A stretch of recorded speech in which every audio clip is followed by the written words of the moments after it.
Hi, my name is Katie, and I'm one of the attorneys at the Liker Law Firm. And one of the questions we get asked a lot is whether or not people should file for bankruptcy together in the case where there are married debtors. There are many advantages to filing a case together. Many married debtors have joint debt, so in filing together, you're alleviating the responsibility for both of you. If one person files and not the other, the non-filing spouse is still responsible. So let's say the husband is filing for bankruptcy, the wife does not.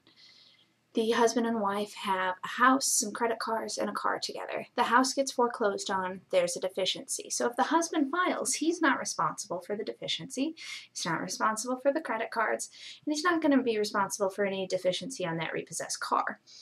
If the wife doesn't file, she is still responsible.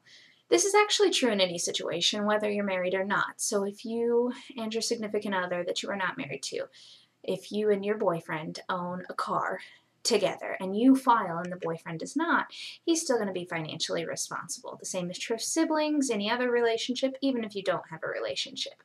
It comes up for married people more often because to eliminate a husband's obligation but not the wife's doesn't do very much good in a marital situation.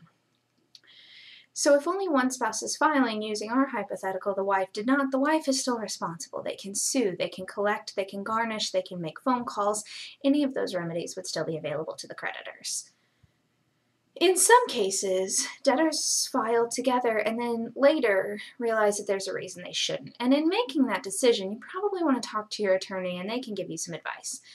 But if you get into a bankruptcy and then for some reason you don't want to be in a bankruptcy, and there are any number of reasons, sometimes we see that couples are splitting up, getting divorced or separated, one person's applying for a job that would, a bankruptcy wouldn't be okay, or one person's going to be entitled to money from a trust or thinks that they're going to get a large sum of money or property or something that would otherwise become property of the bankruptcy estate. You generally have a right to dismiss your case. There are a few very limited exceptions that we're not going to talk about here. So if you want to dismiss your case, you may want to talk to your attorney about this. But you do have the right to dismiss. So basically what you can do is your attorney can file a motion to dismiss one party and not the other. Now that does leave one individual financially responsible, so you will want to talk to your attorney and determine whether or not the pros outweigh the cons in this move. But you can dismiss a joint cases to one party and the other can go ahead and continue. If you do have any questions or you'd like to speak to an attorney or set up a free consultation, please feel free to contact us. Thank you.